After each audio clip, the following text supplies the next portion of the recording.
Florida police are in hot water after shooting a US Airman last week after bursting into the wrong apartment.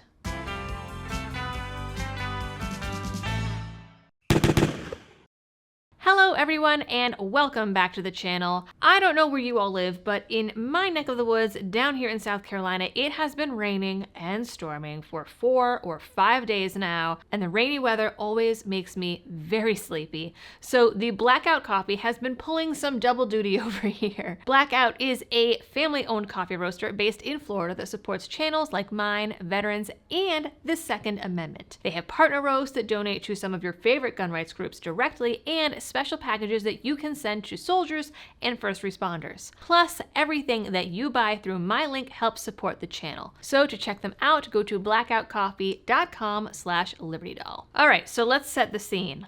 On May 3rd, deputies responded to a disturbance call in a Florida apartment complex. They burst into one of the apartments where they were met with an armed black US Air Force senior airman. His name was Roger Fortson, and they shot and killed him. Initially, Fortson's girlfriend said that she had been FaceTiming him when the incident happened.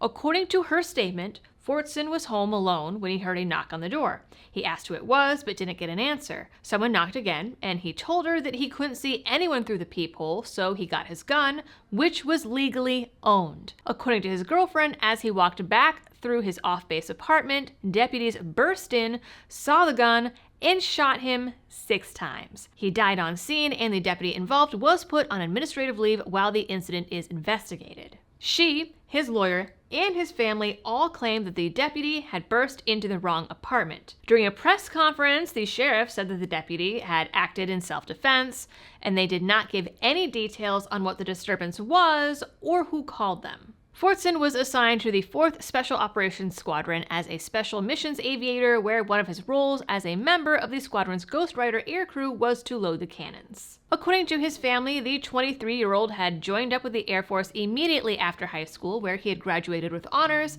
and had no criminal record. On Thursday, the Okaloosa County Sheriff did a press conference where he again claimed it was not the wrong apartment, that the deputy announced himself twice, that Fortson had acknowledged it was law enforcement, and that the deputy heard sounds of a disturbance in the apartment. So, the family called for the release of the body cam footage. The footage is definitely interesting and brings up some questions on what led up to this incident. The footage starts around 4:30 in the afternoon with the deputy pulling up to the complex. A man inside, who I'm guessing is a manager, tells the officer he doesn't know what's going on or why he was called, only that a resident told him she'd call the sheriff's department and to call her when the deputy arrived. What's going on?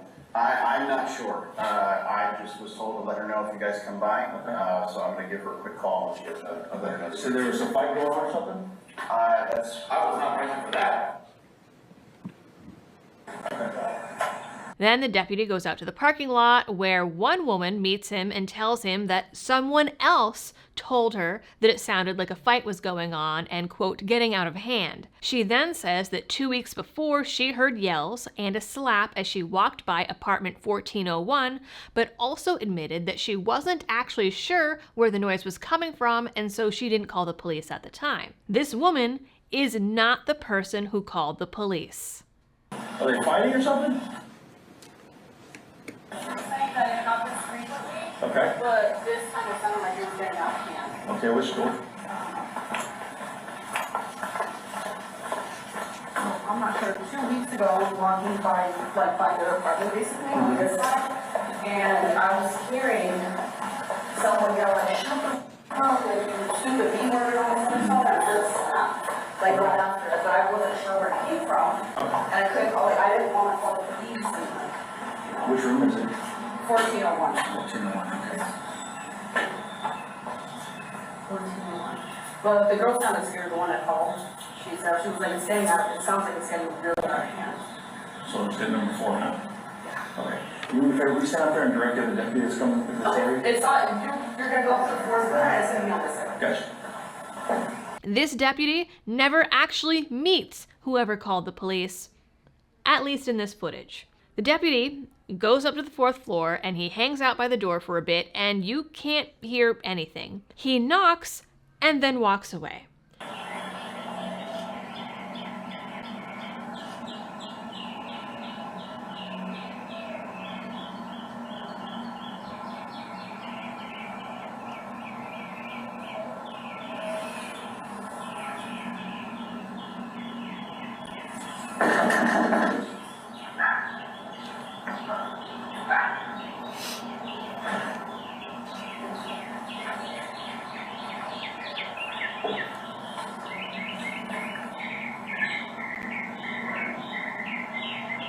After a while, you can hear someone say police, but everything else is inaudible.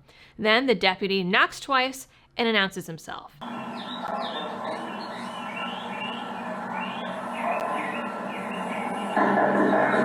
Sheriff's office, open the door!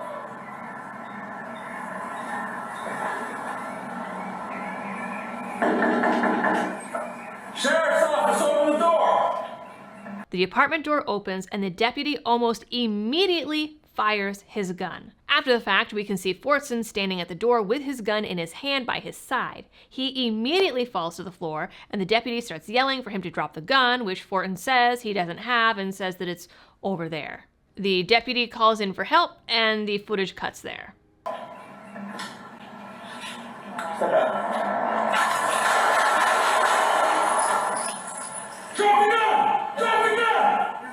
Drop the gun! 312, shots fired. Suspect down. Do not move! The sheriff department says that this footage disputes the family's and girlfriend's claims and proves that they went to the right apartment. Because you can see that the apartment is labeled 1401, but again, the lady in the parking lot said that she was not the one that called the police, that she heard the noises 2 weeks ago, and that she wasn't sure where it was coming from. The sheriff's department also dispute her claims, saying that they didn't cover up the peephole, so there should have been no reason that Fortson didn't see the deputy. But again, he walked a pretty good distance away from the door. So we don't actually know if 1401 was supposed to be the right apartment or not. The girlfriend has arranged for a recording of their FaceTime call to be released, but at this point, we don't have it yet. According to her, Fortson had been alone in the apartment, had only been home for half an hour, and was playing video games. And from what we can see in the body cam footage, he was, in fact, alone in the apartment. It definitely raises questions if it was truly the wrong apartment. I don't know if we'll ever know that, what the call was for, and what happens when the police show up at the home of a legal gun owner.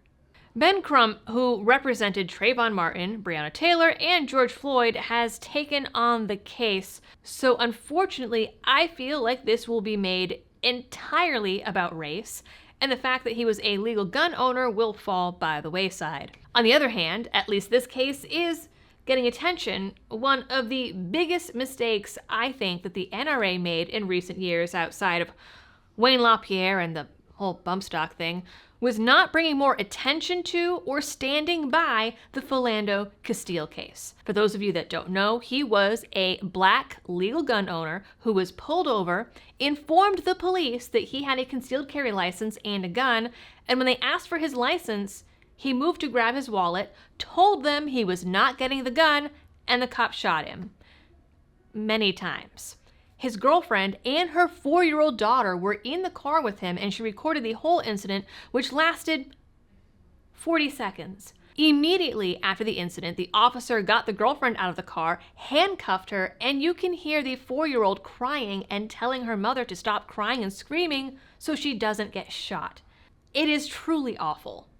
The case got attention, but not BLM level attention. The officer was charged with second-degree manslaughter and 2 counts of dangerous discharge of a firearm, but was acquitted on all charges. He said that he pulled the car over because Castile's, quote, wide-set nose made him look like a robbery suspect, and because of a broken taillight. The incident happened in 2016, and I remember being very disappointed that the NRA basically said, no comment. In my opinion, very big misstep, so we will see if they have anything to say about this one. I'm sure that if the gun does come into play with this case, gun control groups will use it as an example of why gun ownership is bad for the police.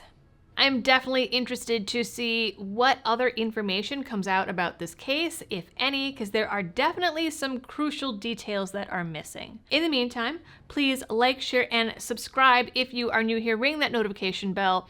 Drop a comment down below. Let me know what you think about this case, what your thoughts are here. And as always, guys, thanks for tuning in, and happy shooting.